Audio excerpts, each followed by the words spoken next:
When will my reflection show who I am inside? Okay, cool, let's start please. Hello everyone, welcome back to the Oversharers podcast.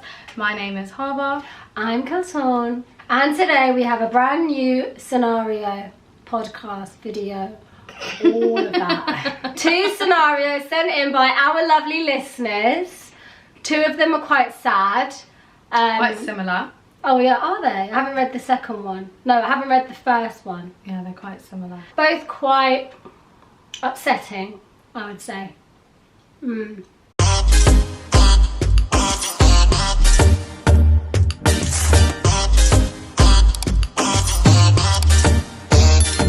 Hey Callie and Harbour, I absolutely love listening to your podcast and I've been contemplating for a while now to send you a scenario, so here it goes.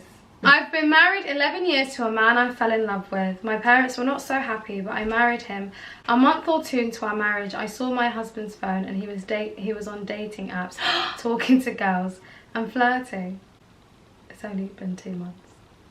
Our marriage sexually was not lacking in anything for him to have any excuses to be looking elsewhere. Anyway, I confronted him and he apologised. I forgave him and got on with it. We went on to have a child, and when she was around 6 months old, I caught him doing the same thing. No. I was so furious, but again, I forgave him. Another year or so passed and I caught him again, and he lied and said that there was nothing to go on. Listen, every time I say, every time he cheats, can you just put your fingers up? So far we're on 3, okay? Another year or so passed, I caught him again and he lied and said that there was nothing going on, but I pretended to be him by changing my WhatsApp name and she began speaking flirtatiously. I was so angry, I told him I would leave him.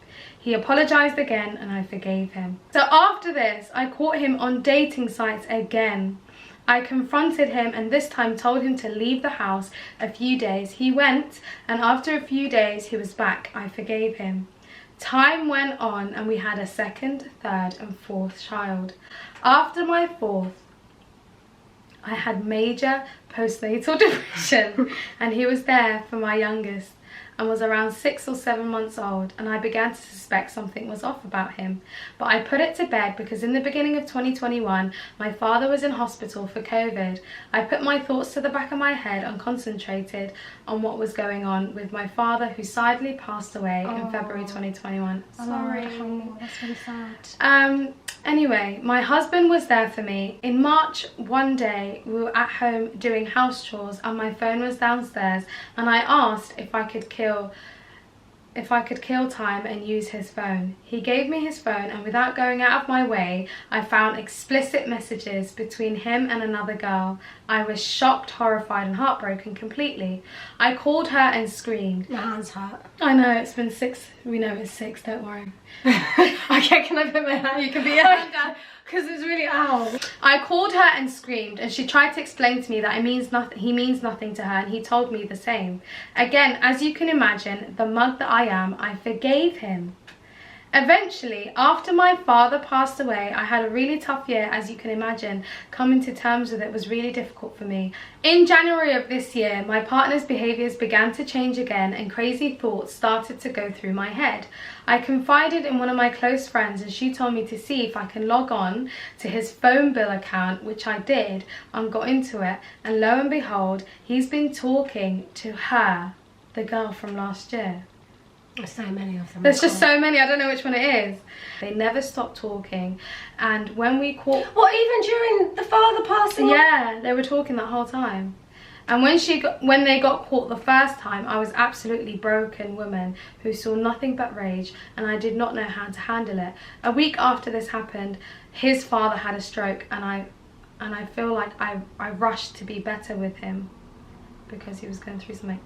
And I feel like I rushed to be better for him because he was going through something. After all these months now, I feel like I despise him. I'm done with him. I've always kept it in and never exposed him to the family. Kept quiet, but feel like my patience never pays off because he's always taken advantage of me and my forgiving nature. I feel so many things. I feel worthless. What do I do? Should I even see should I have seen those red flags at the beginning of our marriage? I feel like now I need outsiders' opinion on what I should do or should have done. Right off the bat. We're on 6. 7. No, because 6 the other, is, 6 is the 7. girls continue, yeah. 7 is 6. Anyway, right off the bat, we've got 6 occasions in which he has cheated on her.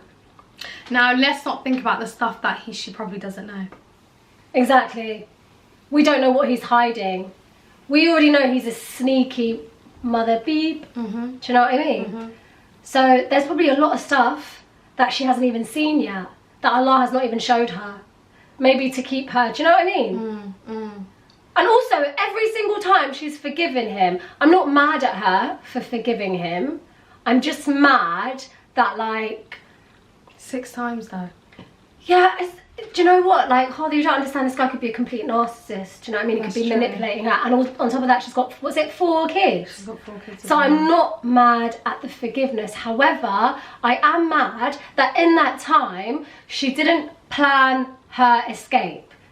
It's like, after she thought it was going to be fine. She thought it was going to be fine each time. Of course it's not going to be fine, because once somebody does something like that and you continue to show them that you're going to forgive them, they're taking you for a mug. And she's not planning, like, her removal out of that situation. Because that behaviour not only affects her, it affects the kids as well. Later in life, that is going to affect them. I agree. I felt like you were telling me off there. I'm so angry. You know what it is? Oh. I'm trying to, and I don't want to be judgmental to her, but I'm trying to understand it from her perspective. I understand having young children and feeling like you're forced to kind of forgive because of the fact that you've got kids, you want to keep your family together. And he's probably minimized it and made her feel like it's just a message, I won't do it again, I'm so sorry, I was distracted. It's not just a message. But really and truly, I don't think she really knows the ins and outs of, like, how corrupt this person is. Because fine, cheating is a mistake, people shouldn't do it, but I feel like it's a choice that people make. And he's made it time and time again. And it's like, he absolutely has no respect for you. Like, that's the honest truth. Yeah. He has no respect for the foundation of the marriage you're in, for the kids that you have, for the house that you built. He has no respect for your forgiveness. He literally treats you like a doormat. I'm going to be honest.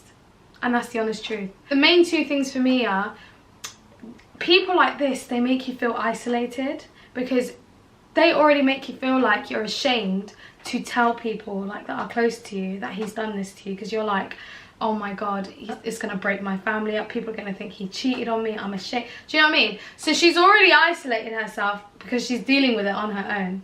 And then the second thing that he's done is the fact that he's continuously choosing to cheat on her and just getting away with it. There's no repercussions, there's nothing, there's nothing that comes out. He just keeps getting away with it, and that's why it keeps happening.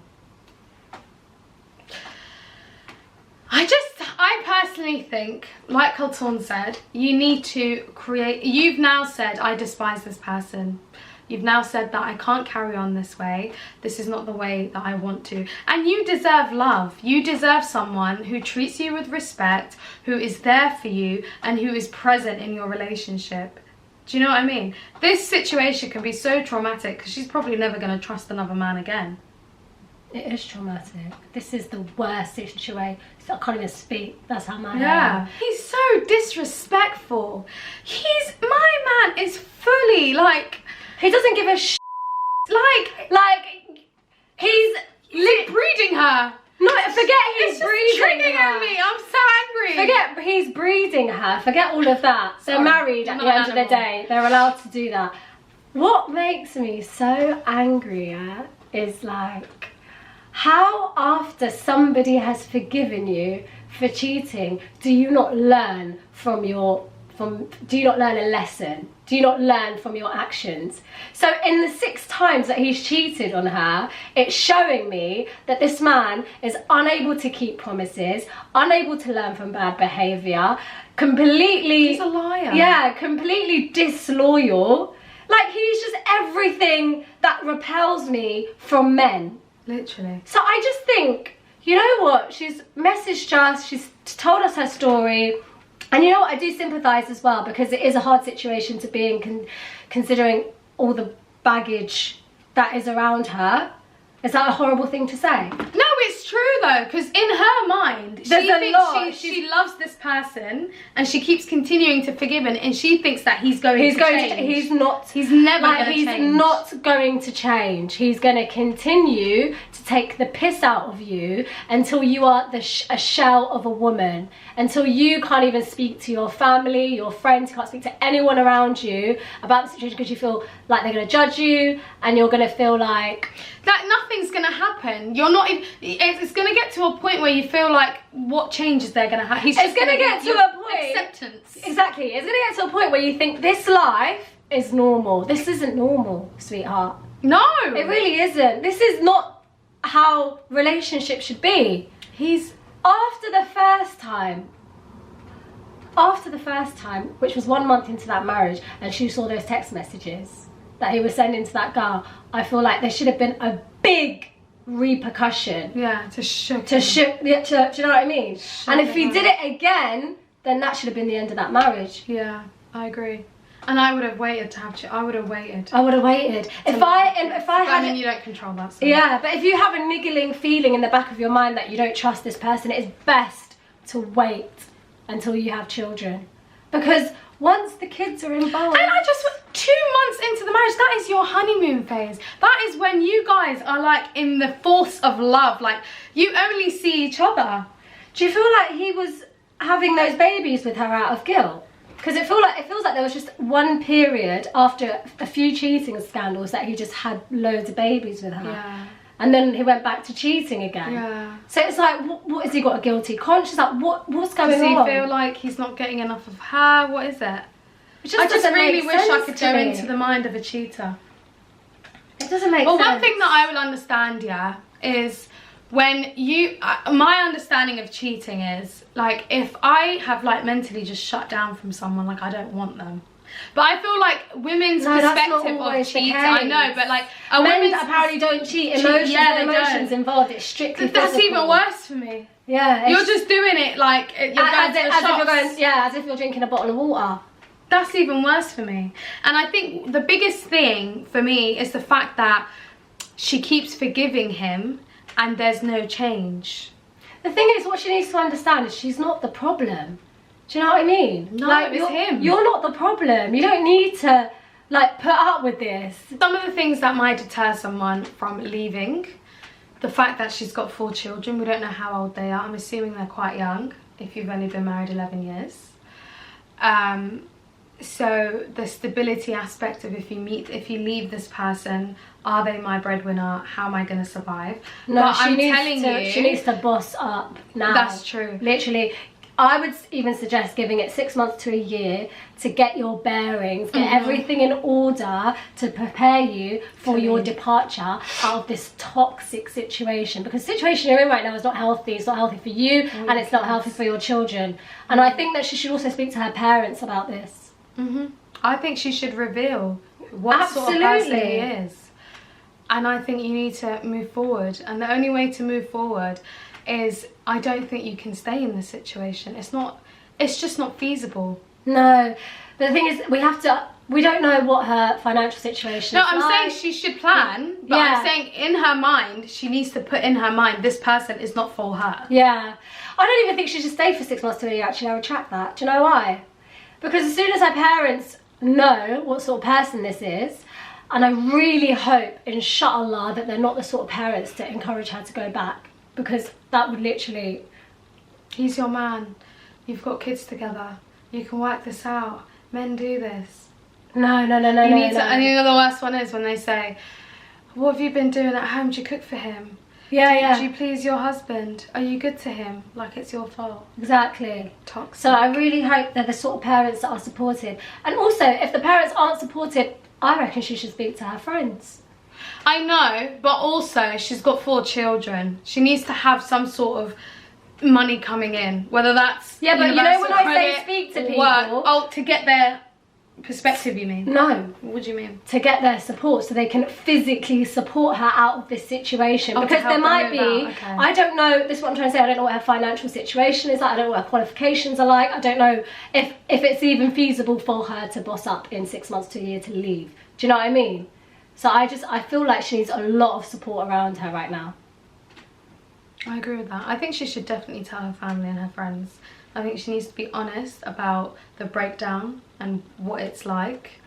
And then I think whether you leave now or you leave in 6 months, you just need to have that thought in your head. Now, we're not ones to break up marriages, and I think for me this is even past like counselling and, you know, repairing and all that stuff. No, I can't. It's beyond repair. I don't think I could ever go back with someone like this in my life.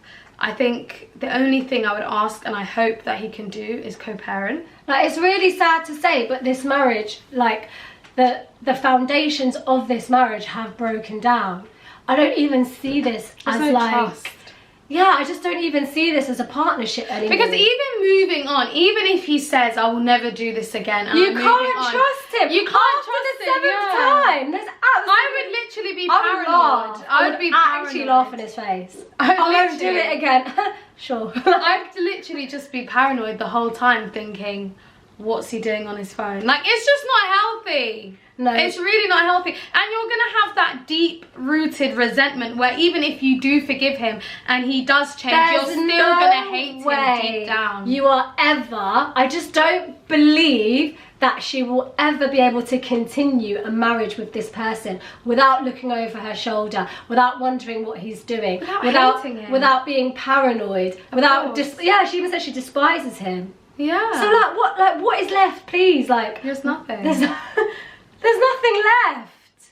There's literally nothing left. And you know what's so sad?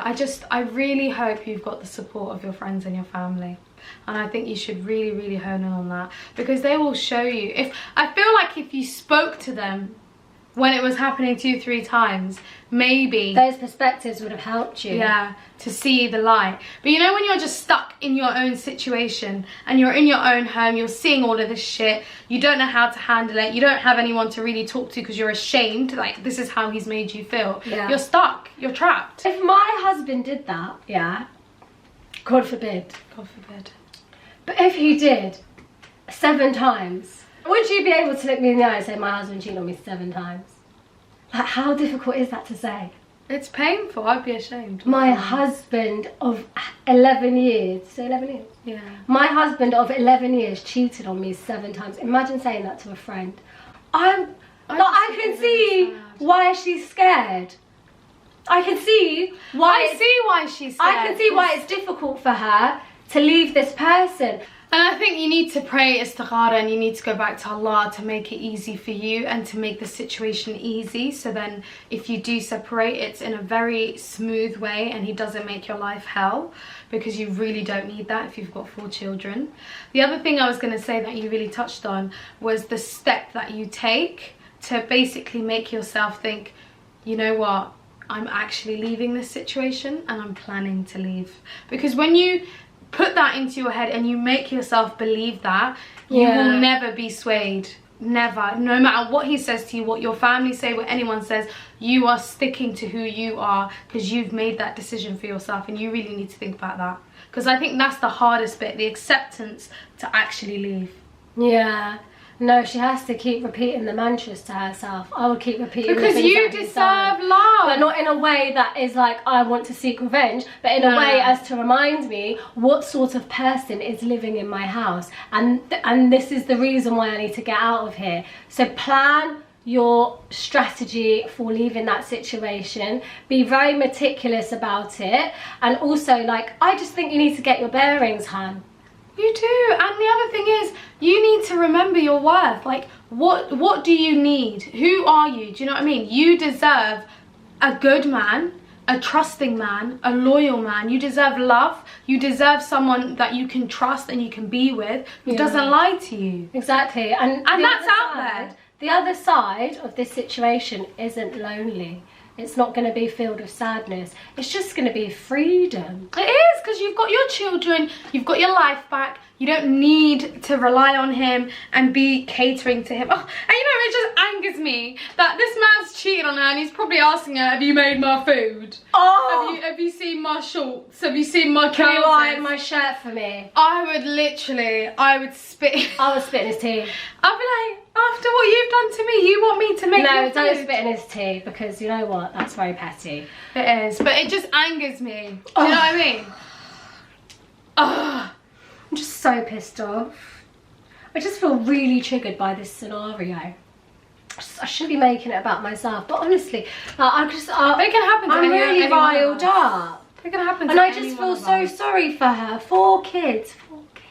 The kids are a blessing. The kids are a blessing, alhamdulillah. But you know what, darling? You've done your 11-year sentence now. Hi, yeah. You've got your kids. Freedom is a must. You've got your soon touch road. Soon touch road. Just get your life back. You get the glow up. Do you know what I mean? Yeah. Go back to the gym. Get your nice body back. Get your face back. Get your life back. Go get a job. Do whatever you want. Start preparing the babysitters now. I'm not even joking. All those cousins, get your those support siblings. system around you. Tell them what's happened. Get the babysitters ready. Because you're not going to be doing this by yourself. There's no way. And you need to speak to your family in a way where it's like, you know, you've dealt with this for a very long time now, and there's no more. You just don't have any more left in you. And do not, I'm thinking, like similar to our communities, they get very triggered by divorce. They make you feel bad for getting a divorce. No, stand your ground. Stick to it. This is better for you and your children, and I feel like leaving this man, your life is going to be better. It's going to improve significantly, inshallah. Inshallah. Oh, what a demon. That really took it out of me, that did. And you know what? There's so many people, so many women going through this. I know. And if you are, and you're listening to this podcast, wallahi or billahi, yeah, you will have a better life once you are free from toxicity. It might take longer to leave because, you know, you need to sort out your life or do whatever you need to. But if you just put it into your mind, this person is not for me. The way he's treating me is not for me. Repeat it back to yourself. And remember, there is a light at the end of the tunnel. That light being your escape out of the darkness, which is living with that man. God forsake him. And you know what, men, I just want to address the men here. Why would you do that to your wife? Like, do you not understand the sanctity of marriage? If you want to go about talking to other women, divorce her and go about your life. Exactly. You don't need to cheat. Why do you need to stay married? If you want to cheat, give her divorce. You cannot have your, what's it called? Is it cake and eat it? You can't. Doesn't work that way. Why are you causing harm? And it's like they don't even think about the mental torture and the anguish you're putting someone through. You know what? I'm going to say this. Ladies who are listening to this podcast today, if you catch your man texting random women, I would even go as far as to suggest, if it's the first time that he's done it, forgive him once. The second time, get your divorce. I agree with that. It's harder said than done. And as a married person, I will say it's very hard to get through difficult situations. But what's even worse? No, because you know what I don't like? To that situation. Should I tell you what pisses me off? It's the fact that these guys think that they could just get away with it. It's fine, my wife's going to forgive me. It's okay, she loves me. I'll hide it. It's alright, I'll twist it so it doesn't look like I was actually cheating, that she's my friend. There's so many different ways that he can spin it and make her feel like she's the shit person for discovering him. If you catch him the second time, bin him. Literally. Right, thank you so much for sending in that scenario. Please give us an update, hopefully, with what happens in the future. We are really praying for you and we hope you really get through this as much as possible. And don't forget to always seek counsel with Allah.